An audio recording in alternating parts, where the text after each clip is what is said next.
I'm gonna hazard a guess that you two guys are gonna want me to get my rant over and done with first.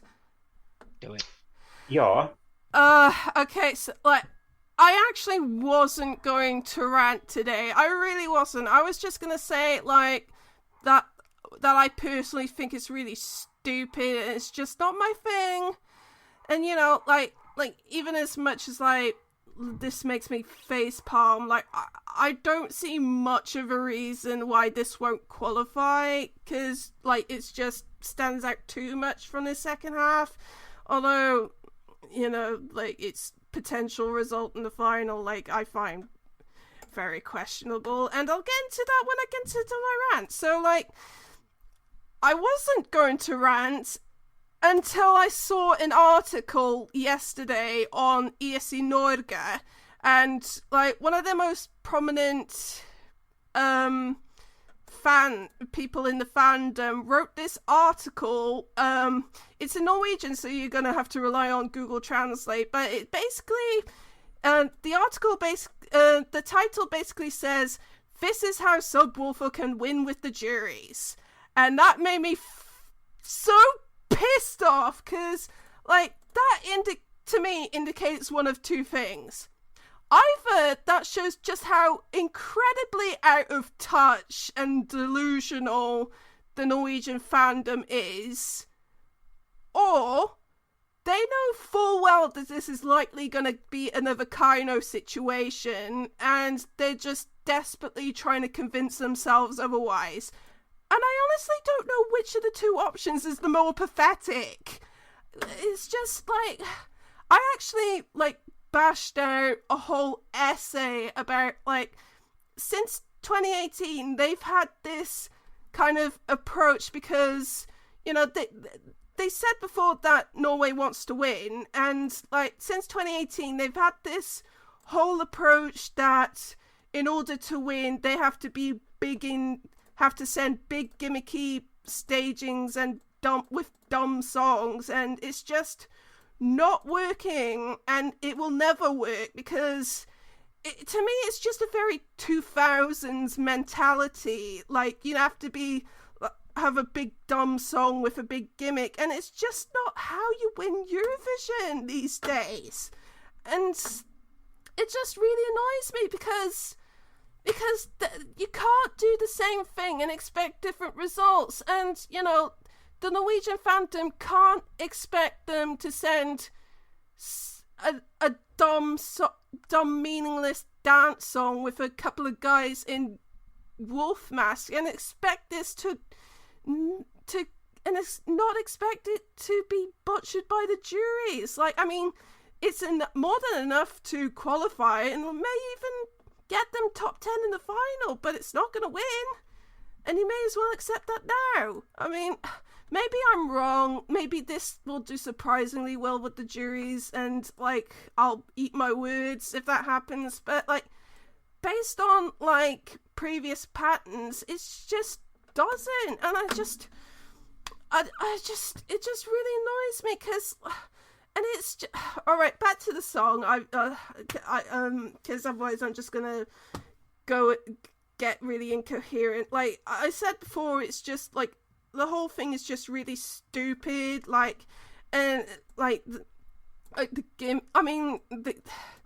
gimmick is completely ripped off of The Masked Singer, and the song is just like trying to be What Does the Fox Say, which, you know, was 9 years ago. Well done on taking that long to jump on that meme. And it's just you know, even like if you compare it to the other quote unquote gimmicky songs this year, like even those other songs have a serious message. Like Latvia's about environmentalism, and Serbia is a protest song about Serbia's crappy health system, and, you know, Moldova is about, you know, the importance of, like, about infrastructure, to connecting two countries. And it's just like, what's the message of this song? Like, give wolves bananas? Like, it's just completely meaningless, and it's just... I give up. It's not for me. Like whatever. I just don't want Norway to send this shit anymore. I miss the Norway of the mid 2010s. You know, when they send songs like Silent Storm and A Monster Like Me, and it's just like I want that Norway back. Okay. Who wants to follow that up? Yeah, I will try to. Okay.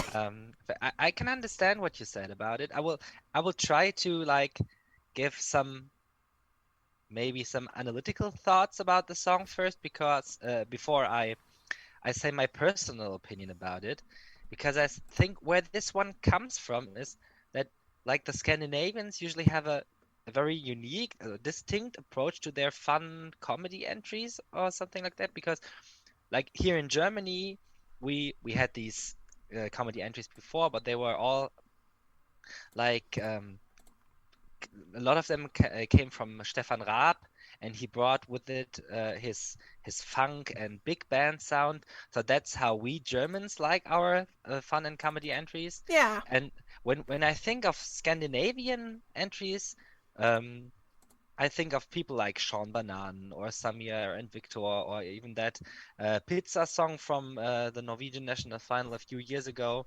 And that's mostly mainstream music mixed with like surface level humor. I think that's what a Scandinavian novelty or comedy entry brings with it. And most of the time, those entries don't get to Eurovision though, because especially Melody Festival doesn't seem to have that big of a niche for these entries. And for me personally, I think this is one of the better songs in that style. um, I have a bit of an appreciation for some fun songs like those I've talked about earlier. Not that pizza song, but like Sami and Victor. Sometimes I enjoy them. There are some moments in my life where I need some Sami and Victor, and there are some moments where I appreciate Subwoolfer, and like there are some things that I really like about this song. The intro and outro makes for a nice frame around it. It's a really bass-oriented party track. And what personally won me over, because when I first heard it, it was like, don't really want this to win. And actually, I wasn't sure about it being my favorite in Melody Grand Prix or something like that. But I like it, and what I like the most about it is that I think their look is a bit self-made. It doesn't look that expensive. It's a similar thing like with Verka Zeruchka, for example. It's an easy costume for fans to recreate. We have all seen a lot of fans wearing these masks at other national finals. Even I think in Australia there were some yellow wolves, and I think that's a nice trick. I had to warm up to it, as I said, but I like that silly charm a lot. I know that people react very differently to it, and but for me, it's sometimes a much needed piece of distraction and fun. It's not bad. Keeping out all of the fan reaction to it, which I have not seen all of that, and I'm trying to not get too deeply into that. But overall, it's just a bit of fun for me. Yeah, you know that's fair enough. I mean, like it's just like me personally. It's just like it's not like I don't even like these kind of like dumb party songs in the Nordic national finals, like Sean Banan. It's just like this one. I just no. It's just not for me. Um, what about you, John? So my initial concern when the song was chosen was that people, particularly British people, to be honest with you, would see this song at Eurovision and it would be all that they remembered of the contest. Yeah. What I can understand and appreciate, actually, though, is the fact that it does bring joy to a lot of people, along with Latvia, which is another song that isn't really my cup of tea, but you know, it makes a lot of people happy. So I I'm coming round to it.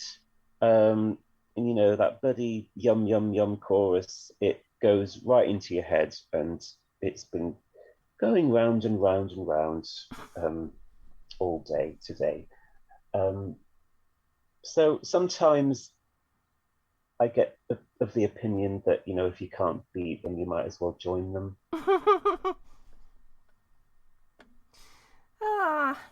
Okay, so anything else before we give Norway a score? Not really.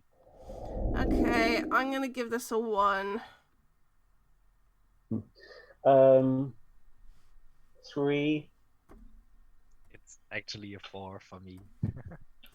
And the public also give it a 4 out of 5.